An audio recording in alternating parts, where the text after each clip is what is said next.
असतो मा सद्गमय तमसो मा ज्योतिर्गमय मृत्योर्मा अमृतं गमय। ओम शांति शांति शांति।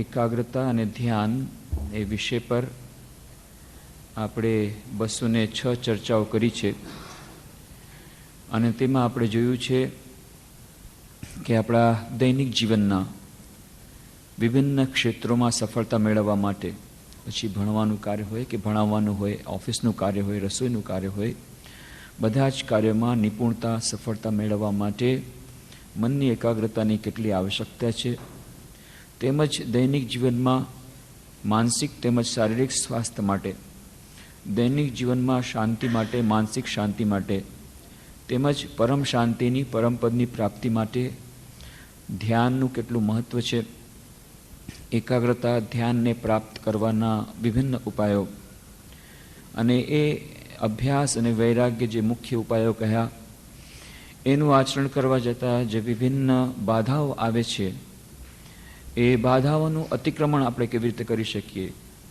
કેમ આપણું મન ધ્યાનમાં લાગતું નથી, મોટા ભાગના લોકોનું ધ્યાન શરૂઆતમાં લાગતું નથી, એના કારણો શું છે અને એ બાધાઓનું કેવી રીતે આપણે અતિક્રમણ કરી શકીએ.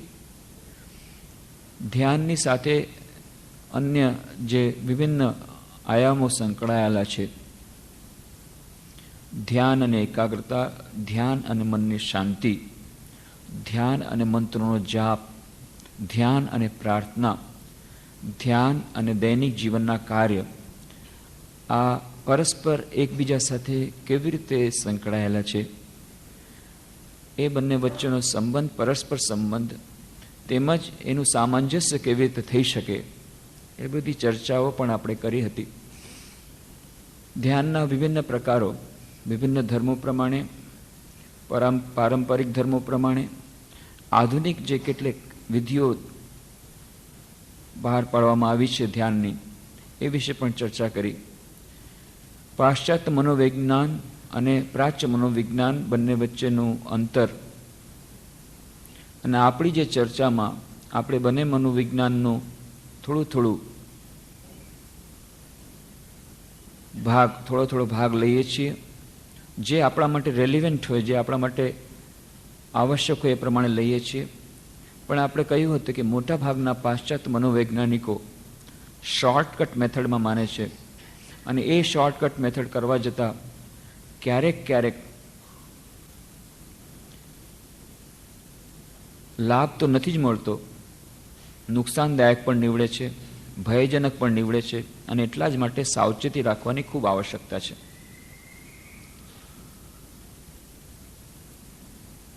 સેફર મેથડ છે જે આપણા ગુરુઓએ હજારો વર્ષો પહેલાંથી જેની સાધના કરતા આવ્યા છે, સફળતા મેળવતા આવ્યા છે, એ જ માર્ગ પર જવું હિતાવહ છે. અને નહીં તો આપણે ક્યારેક અંજાઈ જઈએ છીએ. કેટલી બધી એડવર્ટિઝમેન્ટ આજકાલ આવે છે, જેમ પાછલા વખતે વાત કરી કે અત્યારે સર્વશ્રેષ્ઠ બિઝનેસ છે, બેસ્ટ બિઝનેસ, ઓછામાં ઓછા ઇન્વેસ્ટમેન્ટમાં વધારેમાં વધારે રિટર્ન મળવાનો બિઝનેસ છે માઇન્ડ બિઝનેસ. માઇન્ડના નામથી એટલી બધી કોન્ફરન્સ, એટલા બધા સેમિનાર, એટલા બધા ટોક્સ, એટલી બધી કેસેટ્સ, એ બધું નીકળી રહ્યું છે અને એમાં પણ હરીફાઈ છે. કોઈ કહે છે અમે $50 તમને ઇન્સ્ટન્ટ સમાધિ આપશું, તો સામેની જ બાજુમાં બીજા એડવર્ટાઇઝમેન્ટવાળા કહે છે $35 આપશું. એમાં પણ હરીફાઈ વધી ગઈ છે. પણ બહુ ધમધોકાર આ ધંધો અત્યારે ચાલી રહ્યો છે, એનાથી સાવચેત રહેવાનું છે. રહસ્યવાદની આપણે વાત કરી. માણસ સ્વાભાવિક રીતે જ ચમત્કાર, સિદ્ધિ અને શોર્ટકટ તરફ આકર્ષાય છે અને આજે રહસ્યવાદ, ગુણવાદ એ તરફ આકર્ષાય છે અને એ તરફ આકર્ષાઈને એના લોભમાં પડીને ક્યારેક લાભ કરવા જતાં નુકસાન વધારે કરી બેસે છે. હિપ્નોટિઝમ એના વિશેની વાતો જો બની શકશે તો આવતા શનિવારોમાં કરશું. સ્વામી વિવેકાનંદે આજે હિપ્નોટિઝમ ઉપર કેટલા બધા આજકાલ ઓડિયો કેસેટ બહાર પડી છે. ગાઈડેડ મેડિટેશનની વાત કરી. Guided meditation to a certain extent is okay, પણ જ્યારે એની આદત પડી જાય છે ત્યારે આપણે લાચાર બની જઈએ છીએ કે જ્યાં સુધી ગાઈડેડ મેડિટેશન ન કરવામાં આવે ત્યાં સુધી આપણે ધ્યાન ન કરી શકીએ. એ બરાબર નથી. તો એ હિપ્નોટિઝમની અસર હેઠળ કેટલાયને થોડીક વાર માટે બહુ જ સુખદ અને એકદમ સારા, એકદમ ઉચ્ચ કક્ષાના અનુભવ થતા હોય એમ લાગે, જાણે મન આકાશમાં ઉડી રહ્યું છે. પણ એની અસર કેવી હોય છે? દૂરગામી નથી હોતી. જેવી રીતે એલએસડી અથવા બ્રાઉન સુગરની અસર હોય છે, થોડીક વાર સુધી તો જાણે એકદમ સ્વર્ગમાં વિચરણ કરવાનું, અને પછી જ્યારે ધમ્મ દઈને પડવાનું થાય છે પછી કોઈ બચાવવાળું નથી. તો એનાથી સાવધાન રહેવાનું છે. આજે ચમત્કાર, સિદ્ધિઓ, રહસ્યવાદ, ગુડવાદ, હિપ્નોટિઝમ, કેટલી બધી જાતના એ મનોવિજ્ઞાન, એ મનની સાથેના સંકળાયેલા કેટલા બધા જાતના બિઝનેસ, કેટલી બધી જાતના ધંધાઓ એ ચાલી રહ્યા છે. ત્યાં અમેરિકામાં સિયાન્સ ચાલે. સિયાન્સ એટલે એમાં મૃતાત્માઓને બોલાવે અને તમારે મૃતાત્માઓને તમારી સાથે મળાવી દે.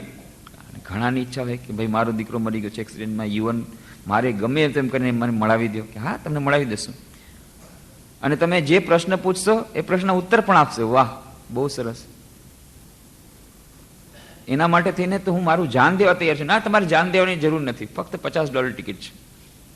આવો સિયાન્સમાં, બસ. અને $50 આપો. તમારે જેને બોલાવવા છે ને બોલાવો. તો મીડિયમના માધ્યમથી આવશે. એ મીડિયમ હોય છે, એના માધ્યમથી વાત કરશે. તમારે જે પ્રશ્ન પૂછશો એના જવાબ આપશે. આ ખૂબ ધમધોકાર ધંધો આજકાલ ચાલે છે. સ્વામી વિવેકાનંદના સમયમાં હતો. તો સ્વામી વિવેકાનંદ જ્યારે ગયા તો એ જે બિલ્ડિંગમાં રહેતા હતા, આનંદ બ્રહ્મ જે આપણી કોલમ આવે છે રામકૃષ્ણ જ્યોતની, એના દીપોત્સવમાં આપેલું છે, એ વિસ્તારથી જોઈ લેજો. તો એમાં એ સ્વામી વિવેકાનંદ જે બિલ્ડિંગમાં રહેતા હતા એ જ બિલ્ડિંગમાં પ્રેતાત્મા બોલાવવાવાળા, બિઝનેસ કરવાવાળા બે હતા. એક પતિ અને પત્ની રહેતા હતા. તો એ માણસને સ્વામીજી કીધું, જો આવી રીતે બધાને છેતરવાનો ધંધો એ બરાબર નથી. તમે લોકો ખોટા બધાને છેતરો છો કે પ્રેતાત્માને બોલાવો છો અને ગમે તેમ કરીને બધાને છેતરો છો, આ બરાબર નથી. આવી રીતે સમજાવી રહ્યા હતા. It's not all right. તરત જ એની પત્ની સાંભળી ગઈ એટલે પત્ની પાછળથી આવી, yes sir, I also tell the same thing to him that you ought not to do it. Why? Because he calls all the ghosts and Mrs. William takes away the money. કે હું પણ મારા પતિને સમજાવું છું કે આ ધંધો બંધ કરો. શું કરવા? કારણ કે આ પ્રેતાત્માઓને બોલાવે છે અને પૈસા મિસિસ વિલિયમ્સ લઈ જાય છે. મિસિસ વિલિયમ્સ એટલે જે મીડિયમ બને, પ્રેતાત્માઓથી જવાબ આપે, એ બધા પૈસા લઈ જાય છે. એટલે એની પત્નીને ફક્ત આટલું જ, એને તો આ પૈસામાં જ રસ હતો. એટલે કે છે આ બરાબર નથી. હું પણ કહું છું કે આ ધંધો બંધ કરો. કેમ? કારણ કે મિસિસ વિલિયમ્સ બધા પૈસા લઈ જાય છે, આના હાથમાં તો પૈસા આવતા જ નથી, પ્રેતાત્માને બોલાવે છે આ. અને પછી બીજી વાત કરી કે એક યુવક હતો. આજકાલ કેટલા બધા યુવકો આ બધી જાળમાં છે, બધા એકદમ અંધવિશ્વાસ, નિર્બળતા, બધાય જેટલી બધી, આ બધાયનું કારણ નિર્બળતા. મનની નિર્બળતા જ્યારે આવે ત્યારે જ્યોતિષને જરા બતાવો તો, મારો હાથ જોઈ લ્યો તો, મારી કુંડલી જોઈ લ્યો તો, આ જોઈ લ્યો તો, કોઈ પ્રેતાત્માને બોલાવી દેતો, આ કરાવી દેતો, કંઈ જંત્રમંત્ર કરી દેતો, ક્યું પહેરું, કઈ જાતની માળા પહેરો થશે, કઈ જાતનું તમે કયો એ પહેરું, કઈ જાતના લોકેટ પહેરું, આ બધી જ નિર્બળતા, દુર્બળતા. અને આધુનિક યુવાનોમાં આ બધું ખૂબ આવી રહ્યું છે પાછું. એક જ કારણ નિર્બળતા અને દુર્બળતા, મનની દુર્બળતા. જેનાથી સ્વામી વિવેકાનંદ એટલે જ કહ્યું હતું, એકમાત્ર કોઈ નિશાની છે ધર્મની તો છે સ્ટ્રેન્થ. જો તમે શારીરિક રીતે, માનસિક રીતે તમે પોતાને મજબૂત માનતા હો, તમને લાગતું હોય કે તમે માનસિક રીતે સશક્ત છો, તો જ સમજવાનો તમારો ધર્મ આવ્યો છે. ધર્મનું ફર્સ્ટ સ્ટેપ છે, નહીં તો ધર્મ નથી આવ્યો, સાચો ધર્મ નથી. The test of religion, the test of truth is strength of mind. Here is the test of truth. Anything that makes you weak, anything that makes you weak, reject it. reject it as poison. There can be no truth in it. Strength is encouraging, strength is empowering, strength is all encouraging. Strength is power making.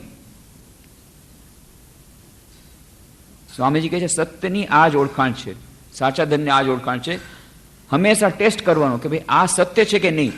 તો એનું testing આપી દીધું કે જો એનાથી તમારા મનમાં નિર્બળતાનું દૂર થતી હોય ને તમે મનથી તમને સશક્ત બનાવતા હોય, તમને આત્મનિર્ભર બનાવતા હોય તો સમજવાનું આ સત્ય છે.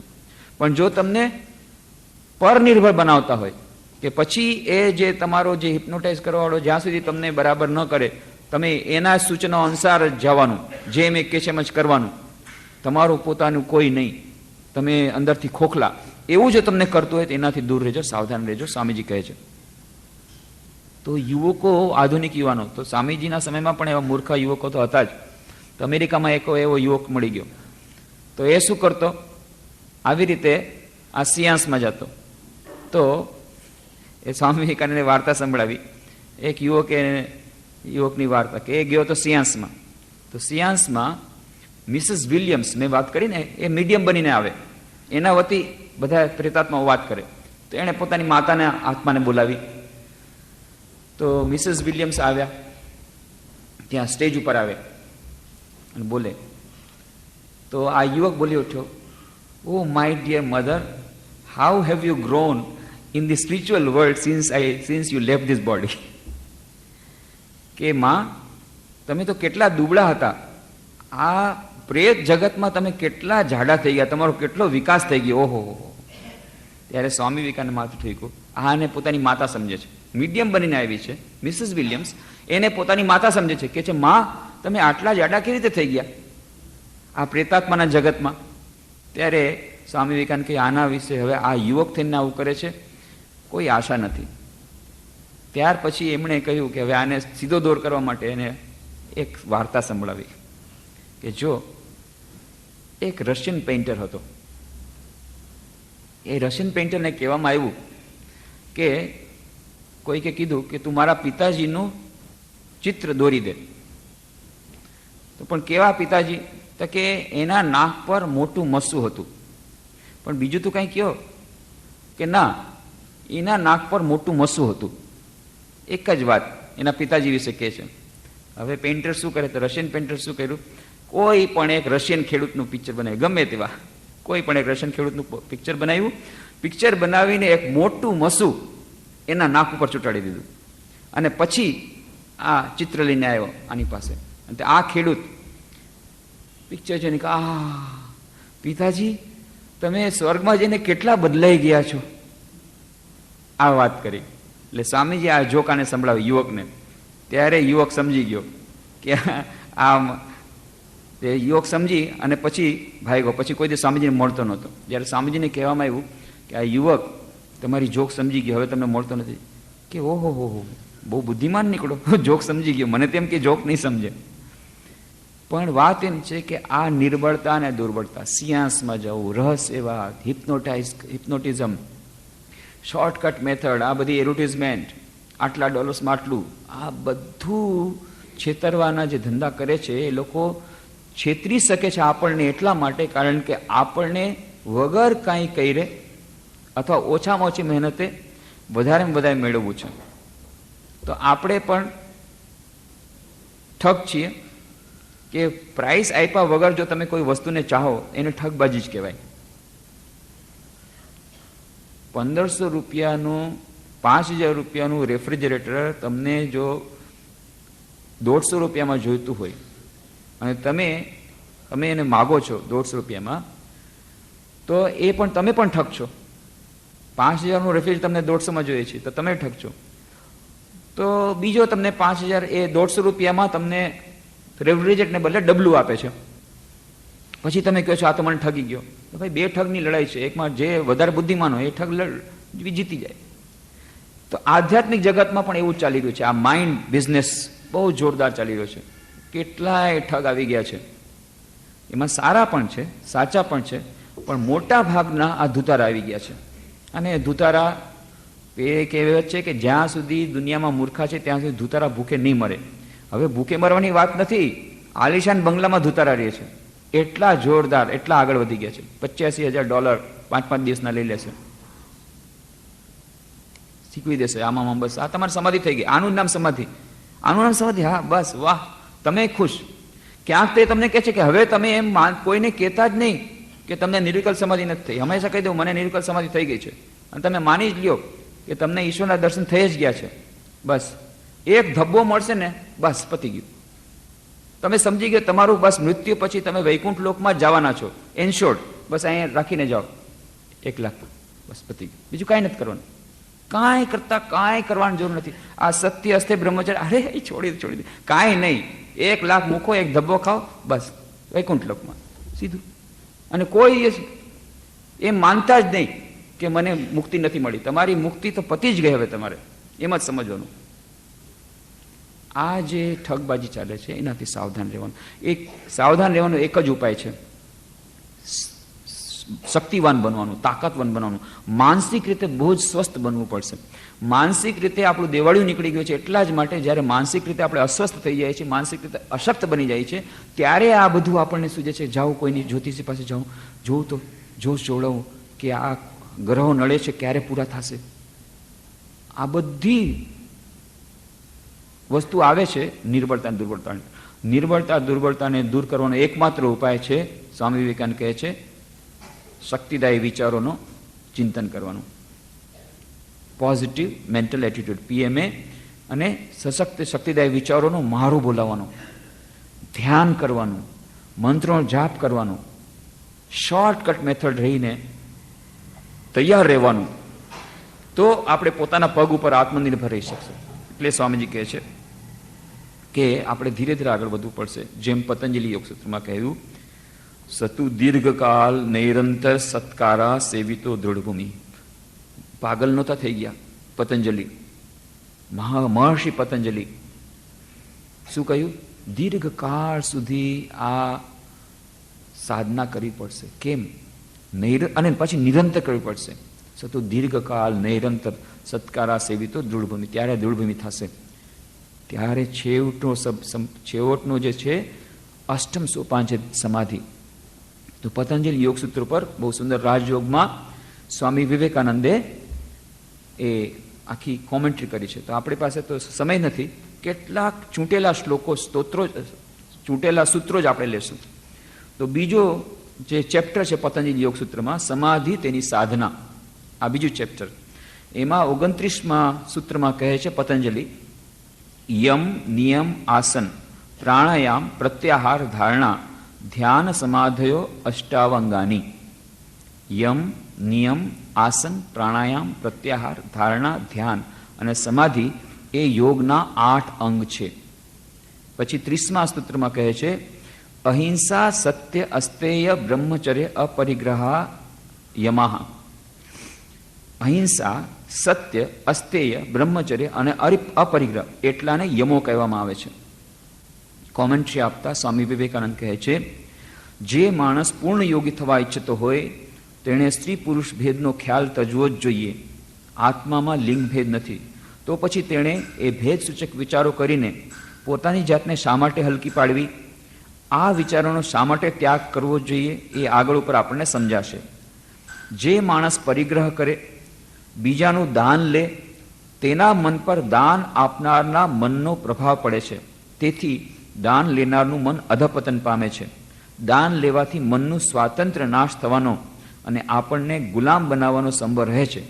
માટે દાન લેશોમાં આપણને બહુ ગમે છે ગિફ્ટ. આ બર્થડે ગિફ્ટ, કોણે કઈ ગિફ્ટ આપશે, મેરેજ ગિફ્ટમાં કોણ કેટલું આપશે, હંમેશા નજર હોય છે ગિફ્ટ ઉપર. જેટલી વધારે મોટી ગિફ્ટ આપે એટલો આપણો એ પ્રેમી માણસ છે. પણ સ્વામીજી કહે છે, વિશેષ કરીને જે લોકો આધ્યાત્મિક સાધનામાં આગળ વધવા માગે છે, ગિફ્ટ લેશોમાં, દાન લેશોમાં બની શકે ત્યાં સુધી અપરિગ્રહ, બની શકે ત્યાં સુધી. ક્યારેક ક્યારેક લેવું પડે, અલગ વાત છે. પણ જો લે તો પછી એના કોન્સિક્વન્સીસ માટે તૈયાર રહેવું પડશે. અપરિગ્રહનું ઉચ્ચતમ ઉદાહરણ શ્રી રામકૃષ્ણ દેવે આપ્યું. એ કોઈની પાસેથી પૈસા લેતા નથી, કોઈની પાસેથી નહીં. લક્ષ્મીનારાયણ મારવાડી 10,000ની થેલી લઈને આવ્યા. કે પ્રભુ મેં જોયું કે આપની ચાદર મેલી છે, અહીંયાના લોકો તમારી બરાબર દેખરેખ નથી રાખતા. અમે લોકો રાજસ્થાનમાંથી આવીએ છીએ, અમે લોકો મારવાડી લોકો છીએ, અમે લોકો સાધુ સેવા સમજીએ છીએ. આ બંગાળી લોકો નહીં સમજે. બંગાળમાં લોકો સાધુ સેવા એટલું નથી સમજતા, પણ અમારે ત્યાં રાજસ્થાનમાં સાધુની ખૂબ સેવા કરવામાં આવે. જુઓ તમારી ચાદર કેટલી મેલી છે. હવે હું એક કામ કરું છું, આ 10,000 રૂપિયા હું લાવ્યો છું, એ અહીંયા બેંકમાં મૂકી દેવામાં આવશે. એના ઇન્ટરેસ્ટમાંથી 10,000 રૂપિયા ત્યારના એટલે અત્યારનામાં ઓછામાં ઓછા 10 કરોડ રૂપિયા, ઓછામાં ઓછા 10 કરોડ રૂપિયા, ત્યારના 10,000 રૂપિયા. આજથી 100 વર્ષથી વધારેની વાત છે. 1880 ઈસવીસન 1880ની ઘટના હશે, 120 વર્ષ પહેલાની. તો 10 કરોડ રૂપિયા જ્યારે દેવા માટે જ્યારે વાત કરી, ત્યારે શ્રી રામકૃષ્ણે શું કર્યું? બેહોશ તેને પડી ગયા નીચે, બેભાન થઈ ગયા. અને જ્યારે ભાનમાં આવ્યા કે જો હવેથી આવી વાત કરવી હોય તો અહીંયા આવતો નહીં, ભાગ. આપણે ઊંધું છે. જો કહેવામાં આવે કે તમને રૂપિયા નહીં મળે તો બેભાન થઈ જાય, અને રૂપિયા મળવાની વાત આવે, આ મફતમાં 10 કરોડ, વાહ રે વાહ, વાહ રે વાહ, આનંદમાં નાચવા માંડી જાય. અને જો કે આ તમારા 10 કરોડ રૂપિયા તમને આપવાના હતા, નહીં આપીએ તો બેભાન થઈ જાય. અહીંયા સ્વામી શ્રી રામકૃષ્ણ બેભાન થાય છે વાત સાંભળીને. હવેથી કોઈ દિવસ જો હું રૂપિયાનો સ્પર્શ નથી કરી શકતો, રૂપિયા રાખી શકતો નથી, માટે કોઈ દિવસ આવી વાત કરવી નહીં. લક્ષ્મીનારાયણ મારવાડી ગાયજો જાય એવો નહોતો. અરે સાધુ બાવા શું કરવા ગુસ્સે થાવ છો? કાંઈ નહીં, તમે નહીં રાખતા. એક કામ કરશું, આ રીદુ છે ને, રીદુ એ તમારી સેવા કરે, તમારા ભાણેજ, એના નામથી જમા કરાવી દેશું.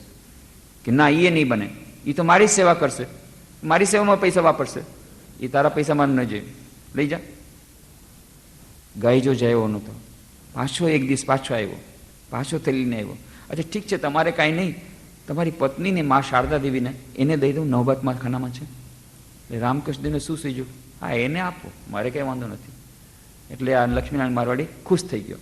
મા શારદા દેવી પાસે આવ્યો, માં આવી રીતે આ 10,000 રૂપિયા તમે રાખો, બેંકમાં મૂકી દેજો, જે વ્યાજ આવે એનાથી સેવા થશે, તમને જે કરવું એ કરો. આ રૂપિયા કે કોના માટે રૂપિયા આપો છો?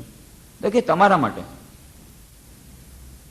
તો ત્યાં આપો ને. ના, એમણે ના પાડી, રામકૃષ્ણદેવ ના પાડી. તો હું તો એની પત્ની છું. અરે હું જો લઈશ તો રૂપિયા તેની સેવામાં વાપરવાની છું. તો એ એકને એક થયું ને, ભાગો પાછો વિલે મોઢે પાછો ફેરો. એ અપરિગ્રહની ચરમ સીમા બતાવી દીધી. આપણે એટલું બધું નહીં કરી શકીએ. જેમ વાત કરી લાસ્ટ ટાઈમ, આપણી પાસે બહુ સુંદર ઇક્વેશન છે. શ્રી રામકૃષ્ણદેવે કહ્યું હતું 16 આના મેં કર્યું છે, તમે 1 આના કરજો તો કરજો. હું 16 નાચ નાચ્યો છું, તમે 1 નાચ નાચો. હવે આપણે રામકૃષ્ણને કહી શકીએ, ભાઈ તમે ત્યારે તો આનાની વાત હતી, 1 રૂપિયાના 16 આના. હવે પૈસા આવી ગયા, પૈસા આના છે જ નહીં. એટલે તમે 1 રૂપિયો કરો, અમે 1 પૈસો કરીએ, 1%. પણ 1% કરવો પડશે જો આપણે આગળ વધવું હોય તો પછી આપણને મનમાં થાય છે કે આ અહિંસા, સત્ય, અસ્તેય, બ્રહ્મચર્ય, અપરિગ્રહ, યમા, આમાં એક્સેપ્શન છે કે નહીં? આ કોના માટે છે? આ તો સાધુઓ માટે છે. આપણે ભાઈ સંસારી છીએ, આપણે ગૃહસ્થાશ્રમમાં છીએ, અને આપણે ગવર્મેન્ટ સર્વન્ટ છીએ, આપણે ઓફિસર છીએ, આપણે બિઝનેસમાં છીએ. બિઝનેસમાં તો આ બધું ચાલે નહીં, ગૃહસ્થાશ્રમમાં આ બધું ચાલે નહીં, સંસાર તો ચલાવવો પડે. એટલે આમાં એક્સેપ્શન જરૂર હશે. એટલા માટે પતંજલિને આજથી હજારો વર્ષ પહેલા આ વિચાર આવી ગયો કે આપણે લોકો આવા બધા વિચાર કરશું. એટલે પછીનો સૂત્રમાં એમણે લખ્યું, એતે જાતિ દેશ કાલ સમયાન અવિચ્છિન્ના સાર્વભૌમા મહાવ્રતમ. આ યમો એટલે કે સત્ય, અસ્તેય, બ્રહ્મચર્ય, અપરિગ્રહ જ્યારે જાતિ, દેશ, કાળ અને પરિસ્થિતિ બંધાયા વિના લાગુ પાડવામાં આવે ત્યારે આ મહાવ્રત કહેવાય છે. ગમે તે જાતિના તમે હો, ગમે તે દેશના હો, અને ગમે ત્યાં રહેતા હો, અને ગમે તે કાળમાં રહેતા હો, આ મહાવ્રત છે. આ મહાવ્રતનું પાલન કરવું પડશે. નો એક્સેપ્શન. પ્રથમ સ્ટેપ યમ. નિર્વિકલ્પ સમાધિ બહુ સરળ. ફર્સ્ટ સ્ટેપ બહુ કઠિન લાગે છે. કેવી રીતે થશે? એટલા માટે સ્વામી વિવેકાનંદ કોમેન્ટ્રી આપતા કહે છે, આ સાધનાઓ અહિંસા, સાચું બોલવું, ચોરી ન કરવી, બ્રહ્મચર્ય અને અપરિગ્રહ, બીજા પાસેથી ન સ્વીકારવાનું પાલન દરેક પુરુષ, સ્ત્રી અને બાળકે દેશ, જાતિ કે મોભાના ભેદ વિના કરવાનું છે. ભાઈ આ એકાગ્રતા ધ્યાનના લેક્ચર બંધ કરો. ઇમ્પ્રેક્ટિકલ છે. આ ઉલટાનું આપણને તો બેક રિવર્સ ગિયરમાં લઈ જાય છે. આપણે વિચાર કર્યો તો એકાગ્રતા ધ્યાન આપણો બિઝનેસ આગળ વધશે. આ તો ચોપટ કરવાની વાત છે. સત્યનું પાલન કરશું તો ખતમ. ઇમ્પ્રેક્ટિકલ. આ તો ઇમ્પ્રેક્ટિકલ બધી વાતો. ઘણા લોકો આવે છે કેટલી બધી સમસ્યાઓ લઈને, તો આમાં એક્સેપ્શન થઈ શકે કે નહીં. બધા વાત કરે છે કે આજના જમાનામાં સ્વામીજી સત્યનું પાલન એ તમે કહો છો બહુ કઠિન, ઇમ્પ્રેક્ટિકલ. તો એક્સેપ્શનની વાત કરે છે. એક્સેપ્શનની બે ત્રણની વાત કરી. એક, શાસ્ત્રોમાં કહ્યું સત્યમ વદ, પ્રિયમ વદ, અપ્રિયમ સત્યમ મા વદ. સત્ય બોલવું, પ્રિય બોલવું, અપ્રિય સત્ય ન બોલવું. ક્યારેક ક્યારેક એવું થાય છે કે કડવું સત્ય બોલવું પડે છે. કેટલાક લોકો સત્યવાદી હોય છે પણ એટલું કડવું બોલે જે રોકતા હોય કે બાકી બધા ત્રાસી જાય. ગુલાબમાં એટલા બધા મહાન તપસ્વીની હતા, મહાન સાધિકા, મા શારદાથી હંમેશા રહેતા, સત્યનું બહુ પાલન કરતા અને હંમેશા સાચું જ બોલતા અને જૂઠું ચલાવી લેતા, પણ જીવ કટર કટર કટર કાતરની જેમ ચાલે. માએ કેટલી વાર કીધું, ગુલાબ કોઈના મનને અશાંત કરવું નહીં, સત્ય બોલવું પણ પ્રિય બોલવું. અને જ્યારે એવો બોલવાનો વખત આવે કે કડવું સત્ય બોલવું હોય તો ન બોલવું. અપ્રિયમ સત્યમ મા વદ. કોઈને એમ નહીં પૂછવું ભાઈ કે તું લંગડો કેમ થઈ ગયો. જો લંગડો હોય તો એના મનને દુઃખ પહોંચશે. છે લંગડો છે, સાચી હકીકત છે, પણ એને ડાયરેક્ટલી નહીં પૂછવાનું, બીજા કોઈથી તમે જાણી લ્યો. તો આ મા શારદા દેવી ખૂબ પ્રેક્ટિકલ હતા. એક માણસે પત્ર લખ્યો. એક ભાઈ આવ્યા હતા બેંક, હમણાં જ થોડા દિવસ પહેલા બેંકમાં નોકરી કરે છે. પ્રેક્ટિકલ એમને કંઈક પ્રોબ્લેમ કહે, એટલા માટે કહું છું કે મા શારદા દેવી જરા વધુ નજીક છે. રામકૃષ્ણ દેવ બહુ હાઈટ, તો પહોંચી નહીં શકીએ. સ્વામી વિવેકાનંદ ખૂબ હાઈટ, કારણ કે એ લોકોને તો દૈનિક જીવન વ્યવહારમાં એટલું બધું નહીં. સમાધિ, ભજન, કીર્તન મસ્ત છે, પણ મા શારદા દેવી દૈનિક જીવન વ્યવહારમાં રહેતા, એટલે પ્રેક્ટિકલ એમનો એપ્રોચ હતો. એક માણસે પત્ર લખ્યો કે માં, આવી રીતે હું જે નોકરી કરી રહ્યો છું એમાં મારે જૂઠું બોલવું પડે છે, ખોટા વાઉચર બનાવવા પડે છે, તો એ મને સારું નથી લાગતું. રામકૃષ્ણ દેવની જ્યારે વાર્તા સાંભળી, જ્યારે જીવનચરિત્ર વાંચ્યું, સત્યના પૂજારી, અને સત્યના પાલન વગર તો ઈશ્વર પ્રાપ્તિ નહીં થાય, તો મેં વિચાર કર્યો છે કે હું આ નોકરી મૂકી દઈશ. તમે મને કહેશો તો હું આ નોકરી મૂકી દઈશ. તો સેવકે આ પત્ર વાંચીને સંભળાવ્યો મા શારદા દેવીને. તો મા શારદા દેવી પત્ર લખાવ્યો કે એને કહી દે કે હમણાં નોકરી છોડવાની જરૂર નથી. સેવક આશ્ચર્યચકિત થઈ કે માં, તમે આમ કહો છો? રામકૃષ્ણ દેવ સત્યના મોટા પૂજારી, સત્યના સાક્ષાત સ્વરૂપ, અને આ રામકૃષ્ણ દેવના ઉપદેશનું પાલન કરવા માંગે છે, પોતાના જીવનમાં સત્યનું પાલન કરવા માટે તેને નોકરી છોડવા માંગે છે, અને તમે એને ના પાડો છો? પછી મા શારદે સમજાવતા કહ્યું, જો આજે એનામાં એટલી ભક્તિ છે રામકૃષ્ણ દેવ પ્રત્યે, સત્યના પાલન માટે અને ધર્મના આચરણ માટે એના મનમાં એટલી બધી આતુરતા છે કે એના પાલન માટે તેને નોકરી છોડવા માટે પણ તૈયાર છે. પણ જ્યારે નોકરી છોડશે, જ્યારે ઘરમાં ખાવાનો સાંસા પડશે, જ્યારે બૈરી છોકરાને જોશે ભૂખે મરતા, અત્યારે નાના જૂઠું બોલતા અચકાય છે, મોટા મોટી ચોરી કરતા નહીં અચકાય, એટલા માટે ના પાડું છું. તો જ્યારે બે અસત્ય વચ્ચે, જ્યારે સત્યનું પાલન શક્ય નથી, અસત્યનું જ પાલન કરવું પડે એવી સ્થિતિ આવે, તો જેમાં ઓછામાં ઓછું અસત્યનું પાલન કરવું પડે એવું કરવું પડે. મા શારદાજી જોઈ લીધું કે જો અત્યારે હું એને કહી દઈશ કે તું નોકરી છોડી દે, આવતીકાલે પછી એવી જાતની પરિસ્થિતિ થશે કે મોટા મોટી ચોરી કરતા નહીં અચકાય. આ મોટા પાપમાંથી બચાવવા માટે કે ભલે નાનું પાપ કરતો, પણ હા, પ્રેક્ટિકલ છે કે ધીરે ધીરે પછી જો બીજી નોકરી મળી જાય તો છોડી દો. એવી નોકરી મળી જાય કે જેમાં ચોરી ન કરવી પડે, આવી રીતે રોંગ વાઉચર ન કરવા પડે, કે બેઈમાની ન કરવી પડે, તો એ કરો. પણ જ્યાં સુધી બીજી નથી મળી ત્યાં સુધી છોડતા નહીં. આ મા શારદીનો વ્યવહારિક અભિગમ છે. એક અમારા ભાઈ હતા વડોદરામાં, થોડા વર્ષો પહેલા મ્યુનિસિપલ કોર્પોરેશનમાં હતા. કોર્પોરેશનમાં બધા જાણો છો, પૈસા વગર કામ ન ચાલે, બધાએ પૈસા લે. બધા પૈસા લે, આ ભાઈ વાળા ભગતવાળા નીકળ્યા, એટલે આ બધાને ખૂંચે કાંટાની જેમ. એલા ભાઈ, તું લેતો નથી, અમારે બહુ મુશ્કેલ પડે છે. કે ભાઈ, હું સેવી ગયો, આ રામકૃષ્ણનું જીવન વાંચીને ખતમ થઈ ગયો, મારું જીવન ખતમ થઈ ગયું, શું કરવું, નથી કરી શકતો. કે ભાઈ આ આમ ન હલે. પછી તો છેવટે એને એટલો બધો હેરાન કર્યો, કારણ કે એ ન લે તો આ બીજા બધાને મુશ્કેલ પડે. કે ભાઈ તમે, હું તે દિવસે નહીં આવું, ફાઇલમાં તમારે મારે ફાઇલની સિગ્નેચર તમે બીજા પાસે કરાવી લેજો, હું નહીં આવું. આ ઘણી વાર લીવ પણ લીધી. પણ હવે એક વખત એવી નોકરી, એમાં વચમાં પાછું ટ્રાન્સફર એવી જગ્યાએ થાય કે ત્યાં તો બધા લૂંટ જ કરતા હોય, એ સાથે જ બેસવું પડે ને. હવે શું થાય? છેવટે કંટાળીને નોકરી મૂકી દીધી, ધંધો શરૂ કર્યો, કોન્ટ્રાક્ટર બન્યા. હવે ધંધો શરૂ કર્યો, ધંધામાં કોન્ટ્રાક્ટર તો બની ગયા. હવે લાંચ રિશ્વત લેવી નથી પડતી, દેવી પડે છે, ત્યાં સુધી કોન્ટ્રાક્ટ ન મળે. ઠીક છે કે મેં મારા પછી એને જીવનનો ઉદ્દેશ બનાવ્યો કે ઠીક છે, હું લાંચ કોઈને આપીશ નહીં જીવનમાં, અને બની શકે ત્યાં સુધી આપીશ નહીં, લઈશ નહીં, એ વાત પાકી. એના માટે તેને કોર્પોરેશન નોકરી છોડી દીધી. કોઈ દિવસ લાંચ કોઈની પાસેથી હું લઈશ નહીં, એટલું નિશ્ચય કરી લીધો. આપવી પડે તો જ્યારે ન આપવાથી ન ચાલે ત્યારે હું આપીશ.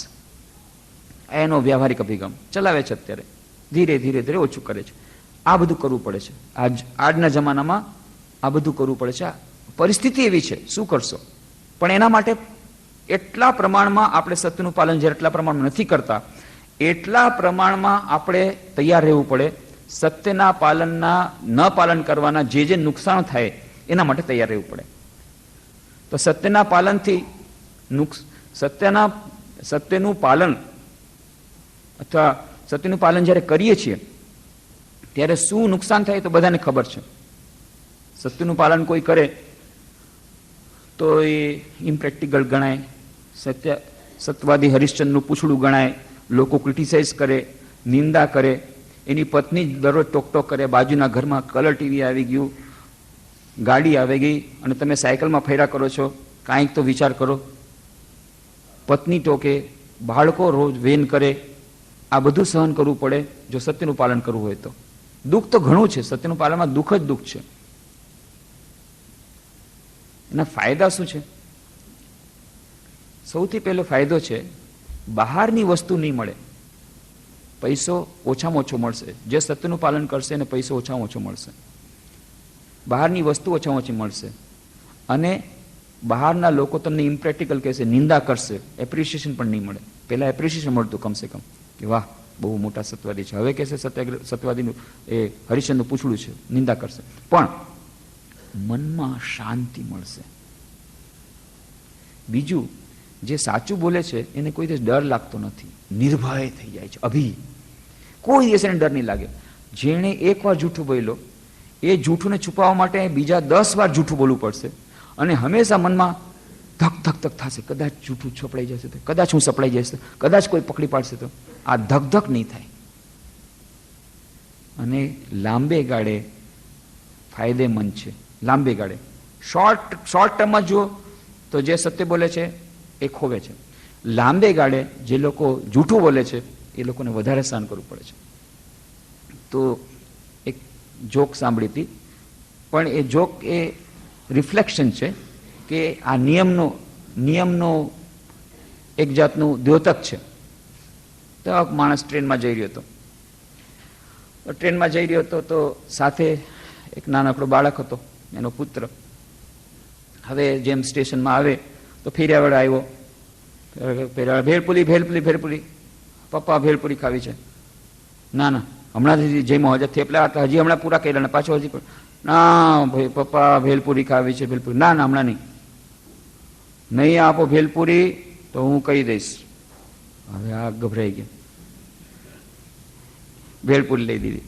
વળી પાછું બીજું સ્ટેશન આવ્યું, આઈસ્ક્રીમ, પપ્પા આઈસ્ક્રીમ લઈ. અરે હમણાં ભેલપુરી ખાધી, આઈસ્ક્રીમ ના, આઈસ્ક્રીમ ખાવો છે? નહીં, હમણાં નહીં ખાવ છે.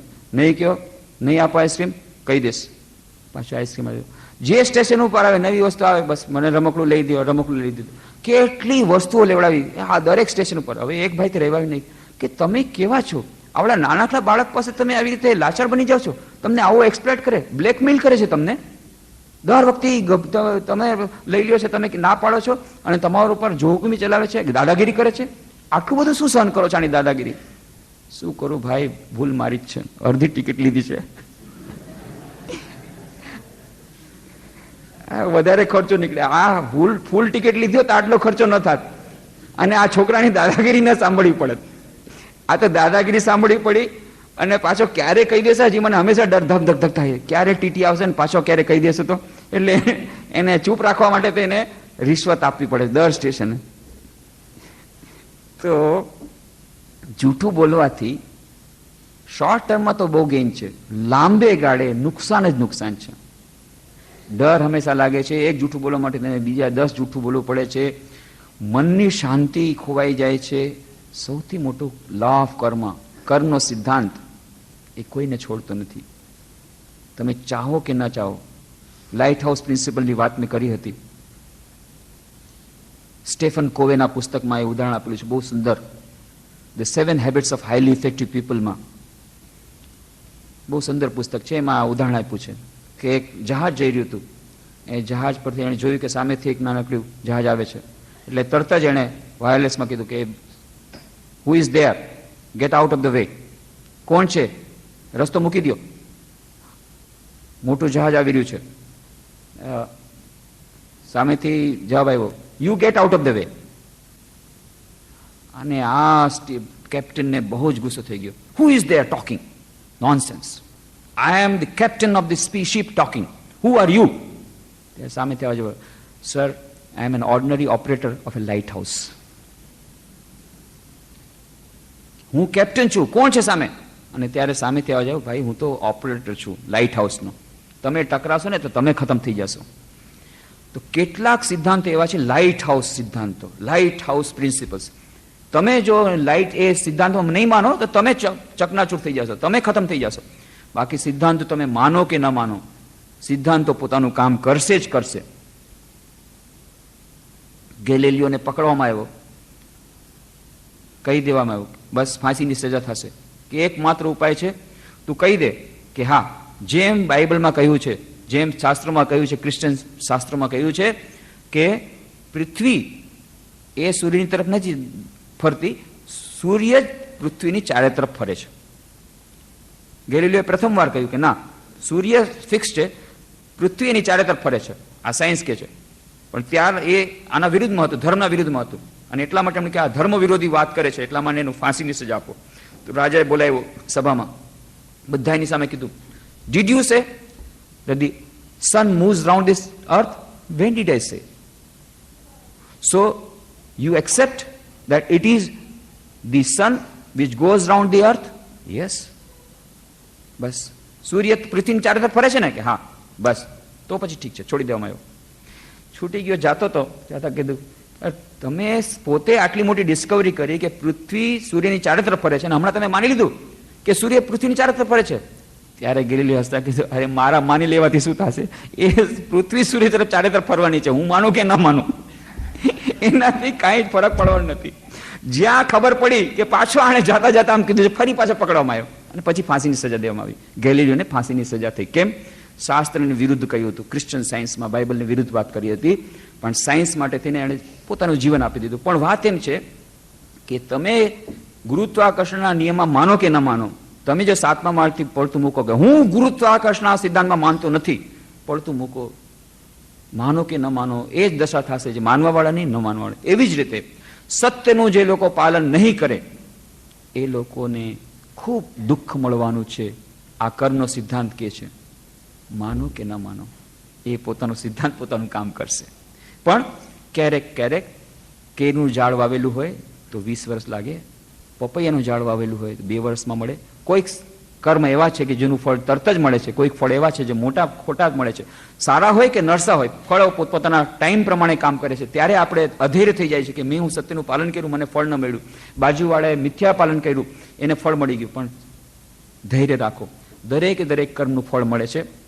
કર્મનો સિદ્ધાંત અટલ છે. આપણે વાત કરી હતી બલદેવભાઈ ઓઝાના 2 પુસ્તકો, કુદરતની કલમે અને મૃત્યુનું મારણ. બધી વાર્તાઓ આપી છે, પણ સત્ય વાર્તાઓ. એક પણ વાર્તા બધાય કે છે, બધાય જીવિત પાત્રો છે. આજના યુગમાં પણ સત્યનું પાલન જે લોકો કરે છે એ લોકો કેવી રીતે એમને સારા ફળ મળે છે, અને જે લોકો સત્યનું પાલન નથી કરતા એ લોકોને કેટલું બધું દુઃખ મળે છે, એ બધું એ વાર્તામાં કહ્યું છે. અને સૌથી મોટી વસ્તુ છે, સત્યનું પાલન કરવાથી શું થશે? સત્યની પ્રાપ્તિ થશે. પરમ સત્યની પ્રાપ્તિ થશે. એ પરમ સત્ય શું છે? સત્યમ જ્ઞાનમ અનંતમ બ્રહ્મ. એ અનંત સુખ, અનંત શાંતિની, સચ્ચિત આનંદની પ્રાપ્તિ થશે. સચ્ચિત આનંદ બ્રહ્મ, એની પ્રાપ્તિ કે જેને પ્રાપ્ત કર્યા પછી કાંઈ મેળવવાનું બાકી નથી. અને જે સાચું સુખ છે, યો વૈ ભૂમા તત્સુખમ ન સુખમ અલ્પે અસ્તિ, જે સાચો આનંદ છે, પરમ આનંદ છે, અનંત સુખ, અનંત શાંતિ, અનંત જ્ઞાન, એવા એ પરમ સત્યની ઉપલબ્ધિ કોને થશે? જે સત્યનું પાલન કરશે.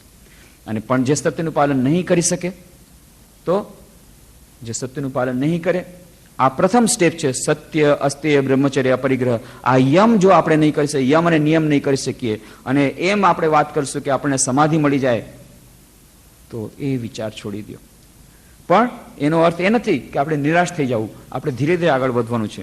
જે અવસ્થામાં આપણે છીએ એમાં પ્રેક્ટિકલી ડિફિકલ્ટી હોય તો બીજો પદ છે ભક્તિનો, શરણાગતિનો. હે પ્રભુ, અમારાથી શક્ય નથી, અમે તમારા શરણાગતિ, તમે અમને શક્તિ આપો જેથી આજની પરિસ્થિતિમાં પણ અમે સત્યનું પાલન બની શકે એટલું કરી શકીએ. તમે 100 નવા પૈસા કરો, અમે કમસે 1 નવો પૈસો કરી શકીએ. અને બીજો ઉપાય છે ધ્યાન.